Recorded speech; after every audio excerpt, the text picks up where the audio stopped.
Welcome to the Thumbody Show. Now, on this podcast, we smoosh together personal branding and entrepreneurship together. Smoosh. That is an interesting verb. Okay. Anyway, this is episode number 3. I'm your host, Jimi Gibson, and I'm here to remind you that you are Thumbody special. If you have no idea what a Thumbody is, head on back to episode 1. You will hear how the show got its name and where we're going with this show. Now, I believe you, yes, you, have a unique set of talents that can be used to make a positive impact in the world. Look, I hear this all the time. Jimmy, I feel like I'm invisible online. I haven't spent the time to grow an audience. I feel like a nobody compared to all the other thought leaders. Okay, first of all, please drop the word thought leader from your vocabulary today. I mean it, today. I'm going to help you move from a nobody to a thumbody. How, you ask? Well, we're going to cover storytelling, public speaking, writing your first book, content creation, and video, all with the goal of helping you share your unique voice. What are we covering in this episode? Well, today is all about your founder story, who you are, what makes you unique, and why you started your business. Your founder story is a biggie-wiggy component of your personal brand. Did I just say biggie-wiggy? Okay, sorry about that. Why is the founder story so important? Great question, smart listener. Your founder story helps customers get you. Helps them understand what's spinning around in that melon of yours every day. We're also going to talk about how to navigate the LinkedIn algorithm. In fact, we're probably the only podcast. No, I am sure we are the only podcast who has access to the actual algorithm in the flesh. Well, not in the flesh, in the web, or bits and bytes, ones and zeros. Oh, just hang around. You'll see. Let's get started with the Thumbody Show. And now, our special segment. It's what you've been waiting for. Danger, Will Robinson. Danger. Crafting your founder story isn't always easy.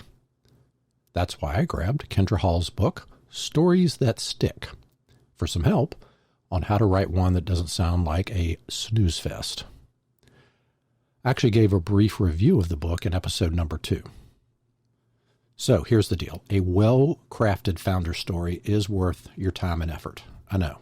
I said work, time, and effort in one sentence. It's all right. You can do it. It's not just about telling your personal history. It's about letting your audience in. Get vulnerable. Get honest. Air some dirty laundry. And, well, tell us how you cleaned up that dirty laundry. All right. How do we get to laundry? Sorry, I'm like a metaphor factory. I can't help myself. Your founder story must be you. Let us feel your frustrations and the pain in the early days. I'm sure it all wasn't a cakewalk. Give us a win or two along the way.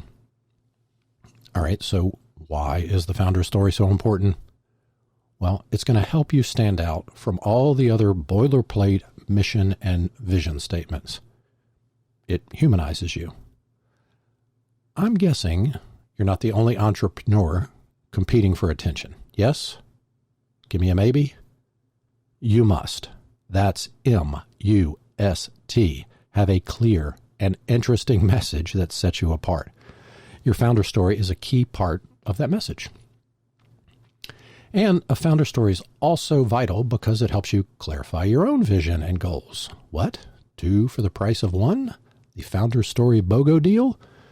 By putting in the effort to articulate your story, you're actually going to learn something about you, yourself, what motivates you, and what you want to achieve in your business.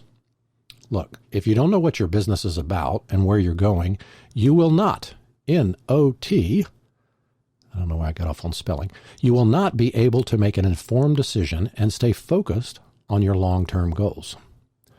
So, Jimmy, how do I craft a powerful and authentic founder story? All right. Give you a couple of steps. Start with why. Why did you start the business? What are you hoping to achieve? Sorry about that. I'm sure we're all tired of the Simon Sinek references too. That guy owns the word why. Ugh. All right. Next, commit to being yourself.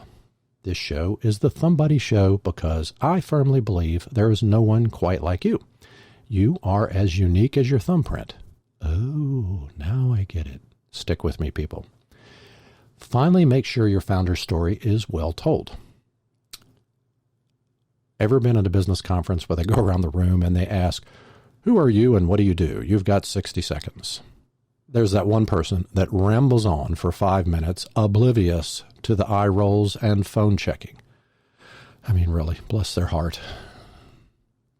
The old adage applies here. It's not so much what you say, but how you say it. Well, it is about what you say. Well, you get the point. Don't be boring and drone on without any point to what you're saying. I beg you. Great theories, Jimbo. Give me something I can sink my teeth into. All right. Let's grab Kindra Hall's book off the shelf. All right. Let me see. Table of contents. You actually think I'm flipping through the book right now, don't you? All right. I'm paraphrasing here.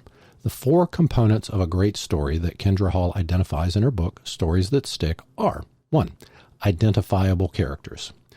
A great story should have a well-defined and relatable character or characters. This helps the listener connect with the story and its message on a personal level. 2. Authentic emotion. A great story should evoke genuine emotion in the listener. This helps the listener feel a deeper connection to the story and its message. 3. A significant moment. A great story should have a clear and memorable moment or event that stands out and captures the listener's attention. Specific details. A great story should have rich and descriptive details that help bring the story to life and make it more engaging. All right, one more time. Believe me, you're going to hear this over and over and over and over in the next couple of episodes, so it will be in your long-term memory for sure. 1. Identifiable characters. 2. Authentic emotion. 3. A significant moment. And 4. Specific details. I will wait while you rehearse those in your head. Identifiable characters, authentic emotion, a significant moment, and specific details. Great. Let me break it down for you.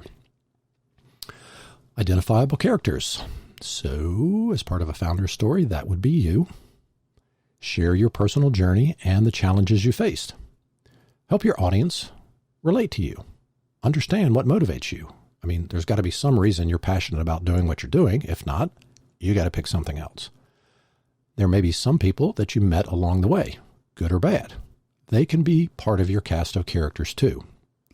Don't get too many characters in. I would say limit it to 3, 4 at the most. Authentic emotion. Okay.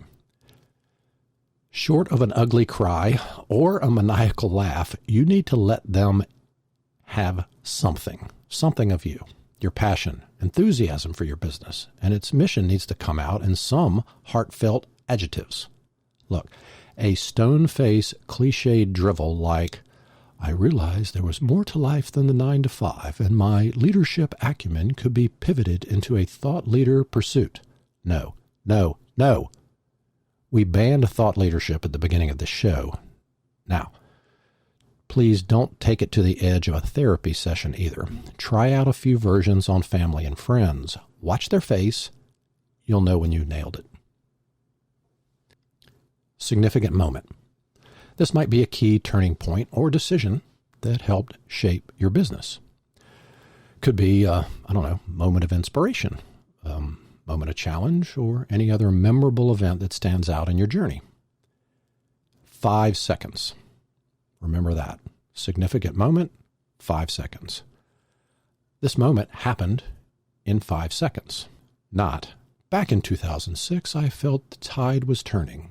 Snooze, snooze, snooze-a-rama. Hit them with a revelation, a smack upside the head, an experience that jolted you out of a fog. I'm pretty sure you know what that moment is as you hear me talking through it right now.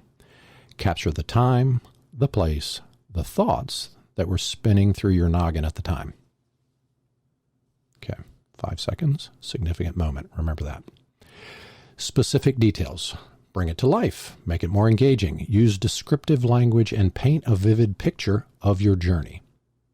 You just got to help your audience feel like they're right there with you. So let's try out this for size. How does this sound?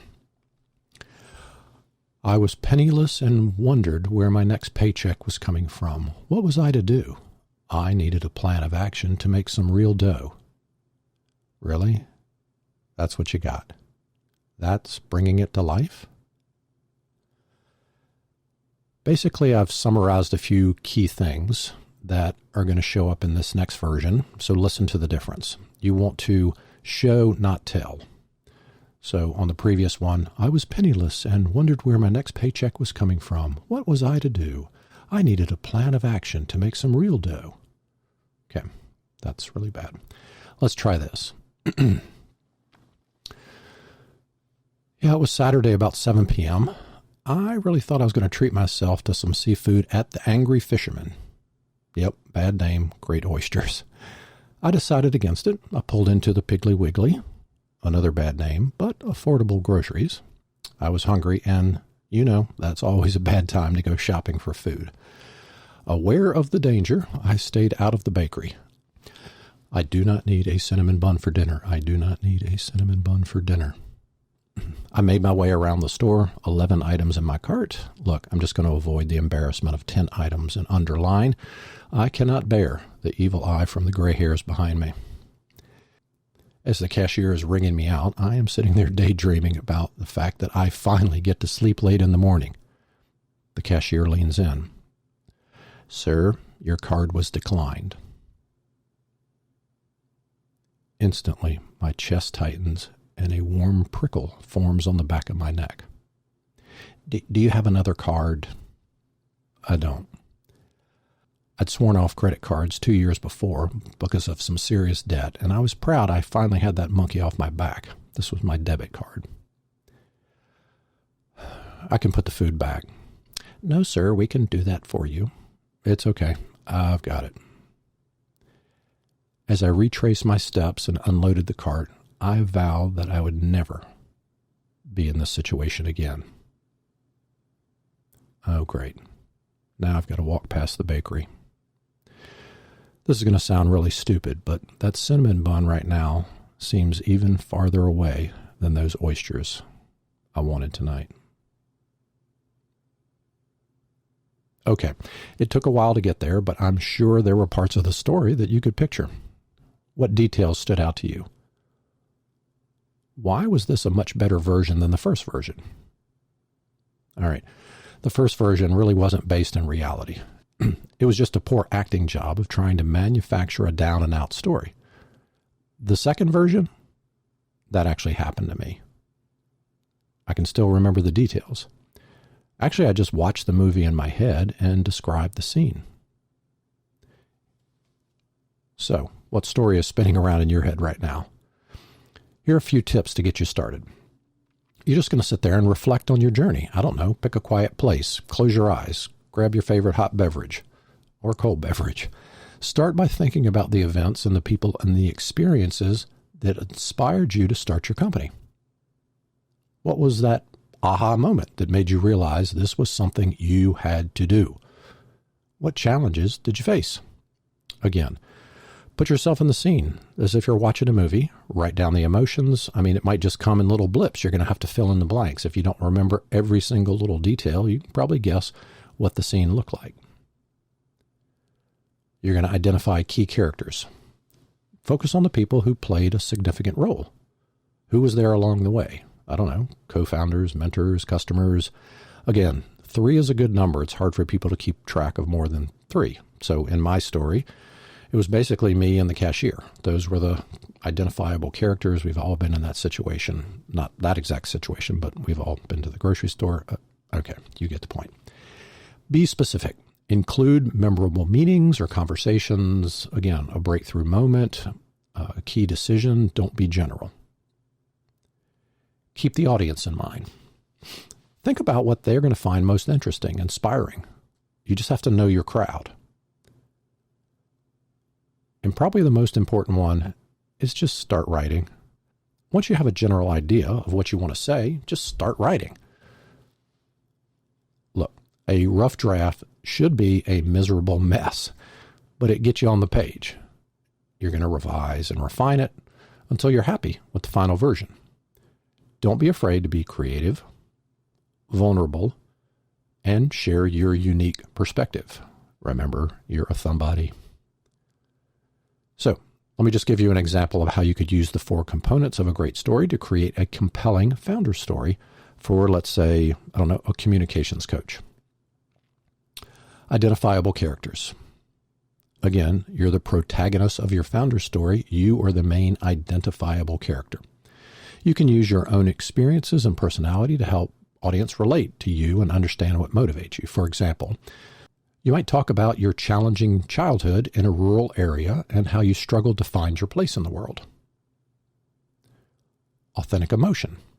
To create that authentic emotion, you need to share your passion and enthusiasm. We've talked about that before, and how it relates to your business, maybe the mission, but you're not going to say mission, right? For example, you might talk about how much you believe in the power of communication and how fulfilling it is for you to help others overcome their communication challenges and achieve their goals. So there's some emotion associated with that somewhere, or you wouldn't be doing it. When did you learn communication was important? Was it through the eyes of yourself, someone else? Did you help somebody? Was there some pivotal event? That leads us to a significant moment. A significant moment in your founder story might be a key turning point or decision that helped shape your business. In this case, maybe it's when that mentor gave you some tough love.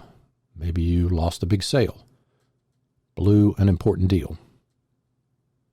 Did your pride get in the way and you got knocked off your pedestal? Remember, this significant moment should happen in 5 seconds or less. The cashier leaned in and told me my card was declined. That took about 2 seconds. And another 3 for my stomach to go sour. Specific details. By including the specific details in your founder story, you're going to bring it to life, make it more engaging. For example, you might talk about the specific challenges you faced in your rural childhood and how you overcame them. You could also, share specific examples of how you helped your clients achieve their communication and professional goals. Whether you're seeking to inspire others, share your values, give them a hint into the vision for your company, or, simply connect with your audience on a deeper level, your founder story is a key part of your personal brand. And it's going to be in your toolbox. It's going to help you achieve your goals. Some of you may have already listened to episode 1 where I shared my founder story and why this podcast is called The Thumbody Show. Some of you haven't. Look, it's 10 minutes. We'll just call it an exercise. Go back and listen. If you have listened, you might want to go back and listen again. Either way, I want you to dissect my founder story. Use it as an exercise so you can understand the 4 components. All right, I've repeated those 4 components like a million times already, so here's a little quiz. Number 1, identifiable characters. So in my founder story, there are 3 distinct characters. Go pick them out, write them down. Authentic emotion.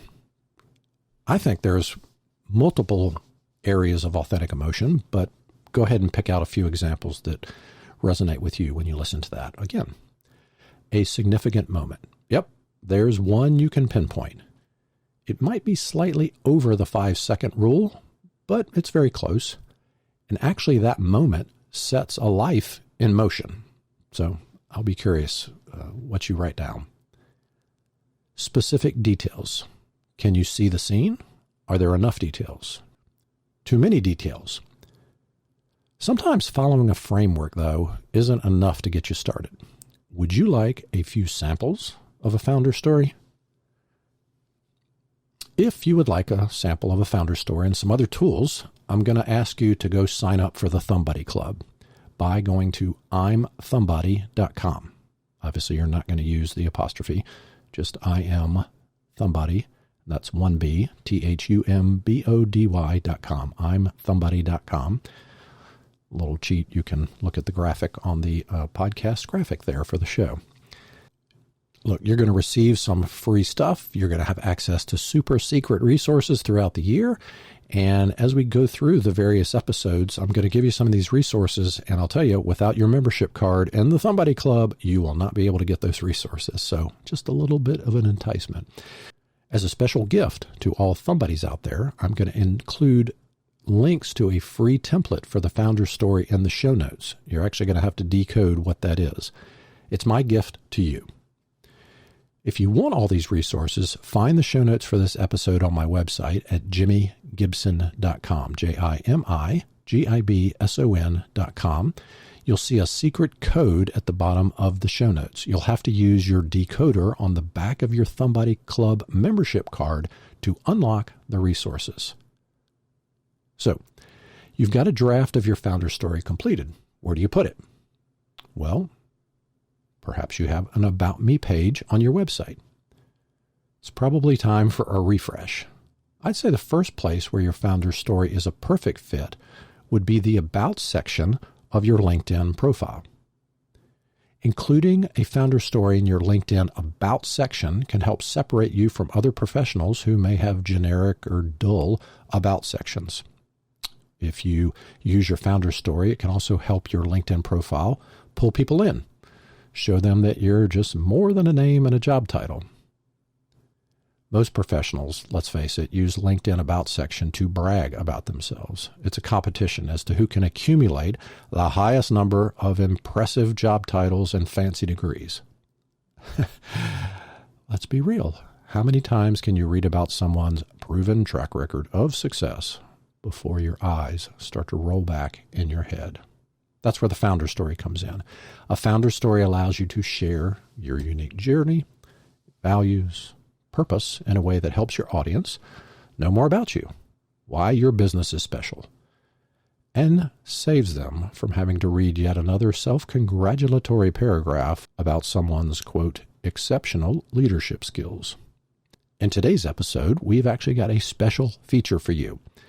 As you know, the LinkedIn algorithm is constantly analyzing profiles and content to surface the most relevant and engaging content to users. And according to the algorithm, profiles that brag excessively and focus solely on their own accomplishments, like we just talked about, are much less likely to stand out and make a positive impression and drive engagement on posts. Let me introduce Alex. Are you ready to crack the code of the LinkedIn algorithm? Let me grab my tinfoil hat and I'll get right on that. It's time for Ask Alex. I'm Alexandria Algorithm. My friends call me Alex. Anyway, what are your questions for me, the LinkedIn algorithm? Okay, a listener writes, why don't my posts get any engagement? I share my wins, my promotions, and impressive work history, asking for a friend. Greetings, friend. Look, we get it. You're successful. You've achieved a lot, and you want the world to know. But let's be real. No one really cares about your constant self-promotion. It's obnoxious. It's annoying. And it just makes you look like a pompous windbag. So let's all agree to dial it down a notch, shall we? Stop trying to one-up everyone with your endless stream of brags and humble brags. Instead, try focusing on genuine connections and building meaningful relationships. Trust me, it will serve you much better in the long run. Respectfully, Alexandria, the all-powerful. Well, there you go. Alex, I'm curious, why do you think people fear you so much? Apparently, my reputation is that of a wicked old despot. Honestly, does that sound like me? I really do want you to succeed. So the next time you are tempted to brag about your latest achievement, remember that it's better to focus on sharing your story and connecting with your audience. Trust me, Alex knows what she's talking about. Join us for the next episode as we explore how to craft your transformation story, or as Kindra calls it, your value story. I may even have a magic trick in next week's episode. That's a wrap. Thanks for tuning in. Before you go, here's our rule of thumb from today's episode. Ooh, a thumb tip. So what's the rule of thumb for today's episode? Your founder story is probably one of the most important pieces of content you can create. As we learn, typically the About Me page is the first page people visit on your website after landing on the homepage. One of the most effective methods for communicating your personal brand is through your backstory. So today's rule of thumb, every website and LinkedIn profile is ripe for a do-over. Rewrite your founder story. Give yourself a deadline. Don't wait until it's perfect. You're going to revise and improve it over time. Here's a hint. Photos and video can help tell your story. Include some. Thanks for tuning in, and we will see you in the next episode of The Thumbody Show. Ready to become a part of the most exclusive club around? Wow, really? The Thumbody Club is where it's at. As a member, you'll get a membership card. Oh yeah, be a part of the global community of Thumbodies. And receive a super secret weekly club newsletter. Wow! But that's not all. We've got a bag full of tricks coming throughout the year. Just go to imthumbody.com to sign up. And the best part? It's totally free and worth every penny. Don't miss out on this amazing opportunity. Join the Thumbody Club today.